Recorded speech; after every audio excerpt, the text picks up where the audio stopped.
So I'm the trends manager for YouTube. I work in New York City, and I oversee community and social for YouTube, as well as a project called YouTube Trends. And I want to talk to you today a little bit about viral, right? That word that we hear all the time when it comes to videos on the web, but also a little bit more broadly, what makes today so unique in the world of media and the world of media history. And so we're gonna watch some admittedly silly videos. Some of them are gonna be creative, some of them are gonna be a little ridiculous. But to me, what they represent is actually not so silly, right? Because they represent some very compelling things about our evolving culture, and especially that culture on the web. Now, one of the goals of YouTube Trends is very simple, but also very complicated. And that's to try to understand what's happening on YouTube on any given day. And so let us start with some numbers. Over 72 hours of video get uploaded to YouTube every minute now. So that is more than 1 hour for every second. And these videos are seen 4 billion times per day, and by a giant global audience that now reaches above 800 million people per month. And this all came from one very, very simple idea, and that idea was to make the sharing and posting of videos a little bit easier. And that was 7 years ago. We just this past month celebrated our 7th birthday. And to commemorate that occasion, we actually put together a video that sort of tracks a lot of the things that have happened in those 7 years. So let's start with watching that.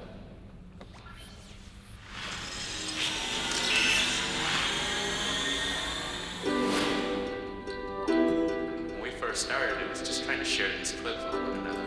We saw the power of simplifying the process and giving everyone a solution.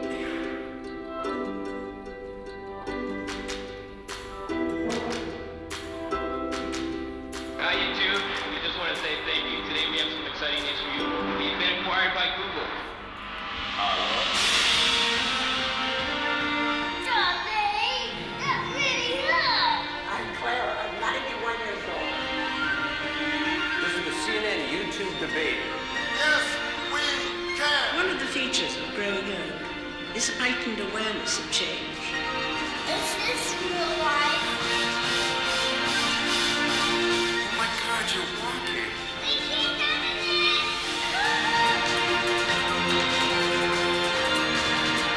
Just means he will. People who are taking these pictures are literally risking their lives to do what they're doing, and YouTube gives them a venue.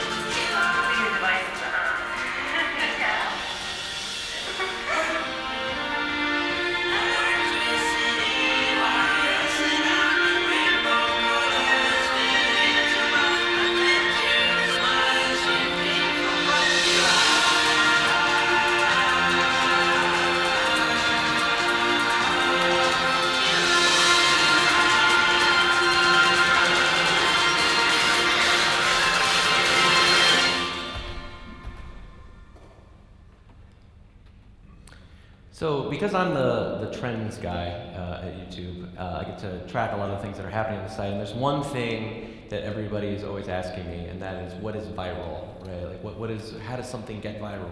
You know, is this viral? Is that viral? And the answer is actually that there is no specific definition for this word viral that we hear all the time. Often people in advertising are frustrated to hear that, but it's really actually just a shorthand that we all use. It's a shorthand for a new entertainment, news, and sometimes even education consumption pattern that we've never had possible before. It's only possible now with oh, I don't know what that is. Well, it's only made possible now because of the technology that we have to easily consume, react, and share on the web. It's one of the cool effects that we have of opening up the power of video, which was once limited to a very select group of people, to everybody. And so from a data perspective, we know it's some combination of these things, right? It's a combination of people searching, of a rise in views, and very importantly, people sharing and embedding these things. But for the average person, it's usually just these. It's something that started on the web, maybe, because it doesn't always start on the web now, and everybody seems to be talking about it online, right? And this talking part is important because these videos, these viral videos, are very, very social, and that's what sort of defines them. Now, there are a lot of explanations that people have for how and why these things happen.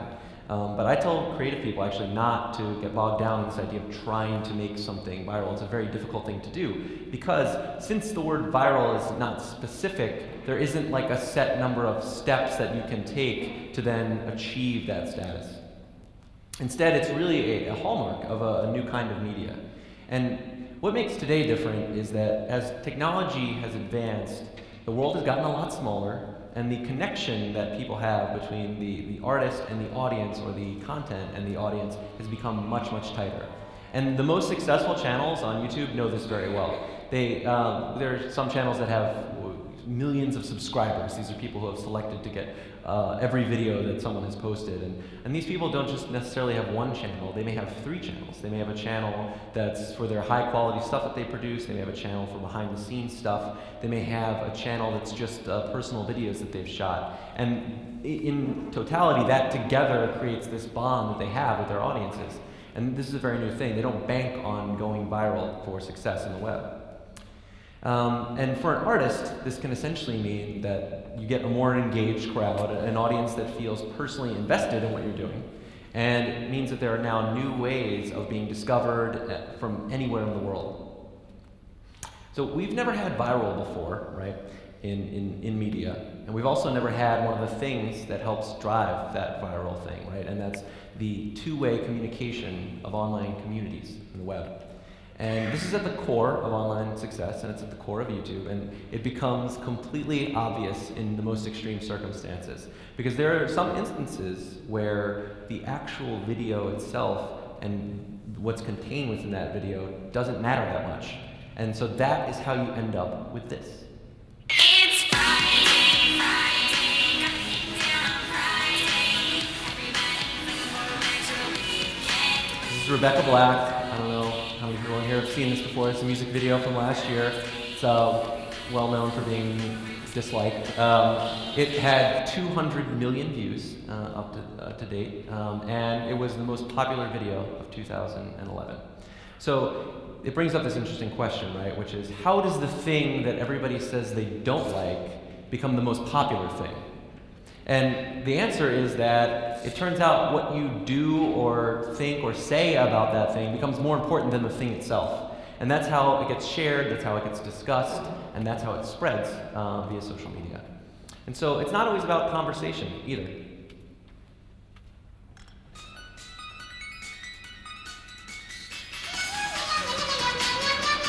I said there were going to be some silly videos today. How many people have seen this before? Okay. So this is a video, it's called Me and Cat, and it's just this. It's looped this over and over again for about 3-4 minutes. And it's been played 75 million times on YouTube. And a lot of people, upon seeing this for the first time, think this is very strange. And I tell those people that there's actually a 10-hour version of this that has 15 million views. Now, people don't know how to react when they see this for the first time, and they say things like, people watch this garbage, that's one of the common reactions, this kind of thing. And they definitely don't understand where it came from.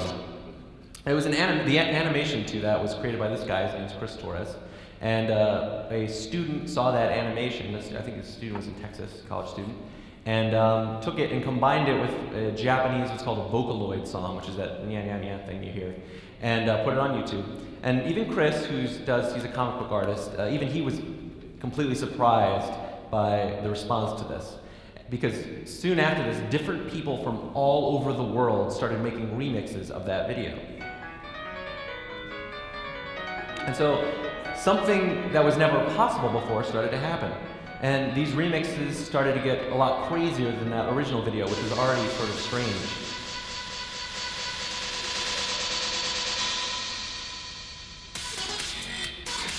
right? And now we started to see, all of a sudden, every country on Earth had their own version of the Nyan Cat.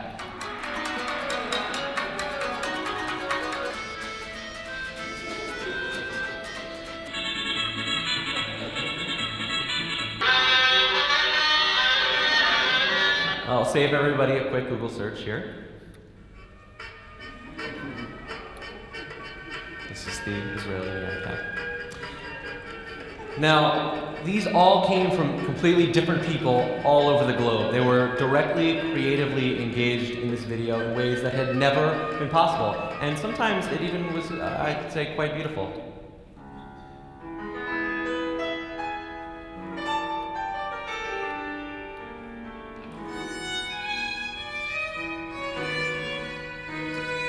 Now, most people struggle to understand this whole thing, and they cannot explain this behavior at all, right? This is the reaction.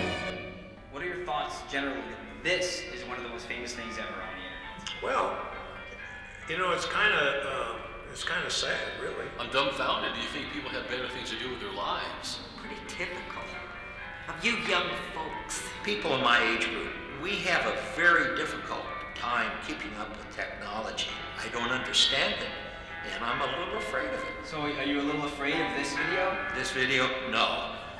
In fact, I don't even know what the hell it's all about what we're looking at. This whole idea of remix, of participatory entertainment is fairly new, and it's very confusing, I think, if you're not familiar with the culture of the web. People say things like, oh, they had too much time on their hands, right? That's a very common thing that you hear about this kind of stuff. But it's actually a demonstration of a pop culture evolution. The community is a part of the content, not simply a consumer of it, and that's a big change. And you can see how it opens up all kinds of new possibilities for creative expression. Video is a very powerful thing, and there are all sorts of new possibilities when you give that power to everybody. Web has made borders essentially irrelevant. Instead of worrying about geography, connections can be made that are completely cultural. So we saw this play out last year we saw a lot of these cheesy holiday parodies, including cheesy Jewish holiday parodies.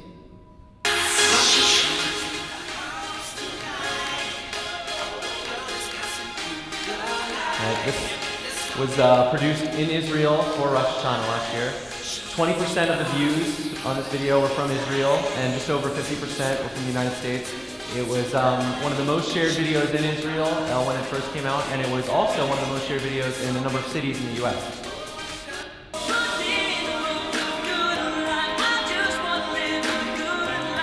These are the Maccabeats. They're an a cappella group in New York City. They also published their own song parody for Rosh Hashanah last year, and interestingly had roughly the same percentage of audience in those two places. And so you see two similar cultures where the content has transcended the language and the geography. I'll give you an even more obvious example, and this one many of you might have seen.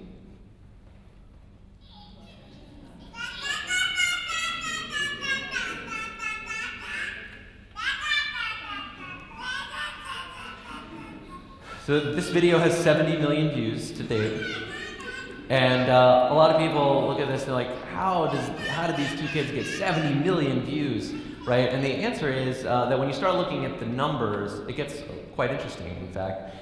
For example, last year, 1 out of every 100 people in the Philippines saw this video. Right? This was shot in a kitchen in Brooklyn, in New York. And so why does that happen, right? And what happens is when you remove language as an obstacle, things can spread quickly around the entire world. This is why view counts, in fact, the view count number on a video is very deceiving.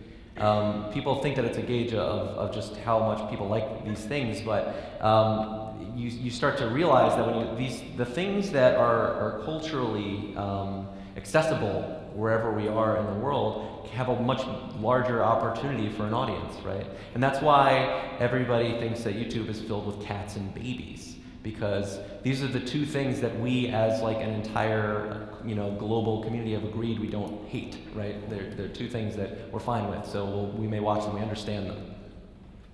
So I often wonder about the blurring line that we're seeing between professional and amateur, and the relative value between those things has gotten confusing. This is one of the songs of the year, you probably heard it. Now, Gotia was an up-and-coming artist when this song came out, but he was signed. He had 3 albums, but he wasn't that popular outside of Australia. This is a chart of what the views look like on that video since it was posted. You'll notice there's a conspicuous spike that happened in January without any context. And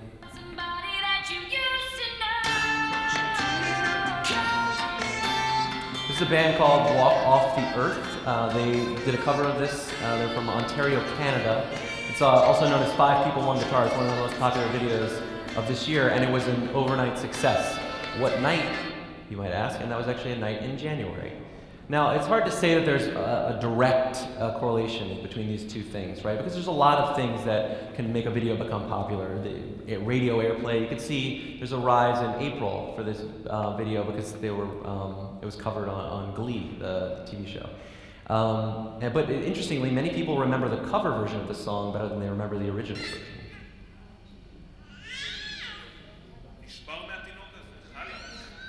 Now, this is a short film by an young Israeli filmmaker. His name's Vanya Heyman. He started putting all of his art school projects online. This is one of his homework assignments that he had posted. And some of them got very elaborate, and they started to get noticed. And he went from a 2-year art program to producing a commercial for Pepsi.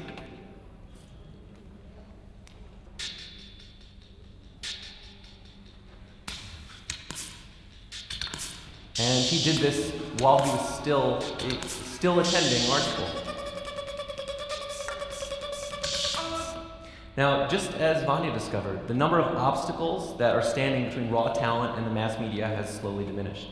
Audiences, as well as labels and brands and people who have money, right, are starting to use YouTube to find talent from all over the world.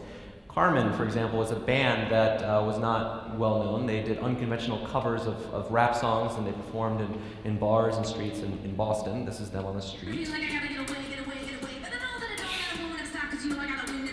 On Newbury Street in Boston. So then they started posting more produced, well-rehearsed videos on YouTube, and this video was one of the most popular videos of 2011. And here they are, just a few months ago, on national television in the United States, performing on Saturday Night Live. And all of this happened, start to finish, in less than a year. Fede Alvarez was a Uruguayan filmmaker. He made this short film. He said it cost him $300 to make. He started sharing it with his friends. They started sharing it with other people. Kanye West put it on his blog. He got a call from Hollywood. They wanted to get him, they attached him to a $30 million Hollywood film that was produced by Sam Raimi, who directed Spider-Man and Evil Dead movies. This completely defied the rules of business in the entertainment industry. And so we're seeing that because things are advancing so quickly, new rules are constantly being written. I myself, before I worked at YouTube several years ago, I used to make mashup videos and videos for the web, and I had just 3 rules for a viral video, for a video that I knew would be successful. Right? It had to be funny, it had to be explainable in 1 sentence, and it had to be less than 2 minutes long. Those are the rules that I lived by and was fine at. But that seems very outdated now, and it was completely dispelled this past March. This movie expires on December 31st, 2012, and its only purpose is to stop the rebel group, the LRA, and their leader, Joseph Kony. And I'm about to tell you exactly how we're going to do it. This is Kony 2012. It's a documentary about Uganda's warlord. And it got 30 million views in 1 day. And we've never seen anything even close to that. This is a 30-minute documentary about a very complicated situation in Africa, and it got 30 million views in a day. For comparison, this is Rebecca Black, when Rebecca Black first became popular. You'll see these extra spikes. Every Friday, she still sees a spike in viewing. But compare that to this is Kony 2012. It's a massive difference. So new rules like this are going to continue to be written. We're seeing new genres being created.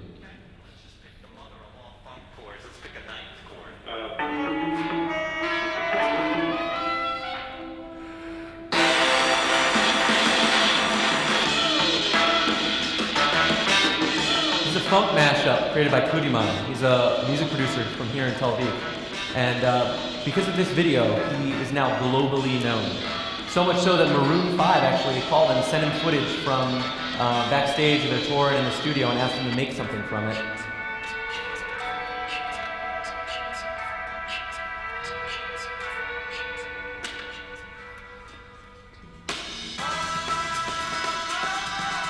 Kony, whose real name is Ophir Kutiel, was interviewed by Wired, and he said this: "I live in a small city, in a small neighborhood, in a small house, in a small country. I didn't expect it to get this big this fast. It sometimes feels impossible to reach out to the world's music scene from Tel Aviv, but now it's all good." I get asked a lot by people if I'm surprised about this thing or that thing that happened on YouTube, and I actually don't. I don't get that surprised. YouTube is 7 years old, as I mentioned, and it's been less than a decade since it was possible for anyone to upload a video and then share it with the rest of the world, right? It's a very powerful thing, and it's only been 7 years since that's been available. We all know that moving images are very, very powerful.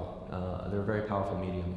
And as social interactivity on the web becomes part of our daily lives, there are going to be all kinds of unexpected developments that we're going to see.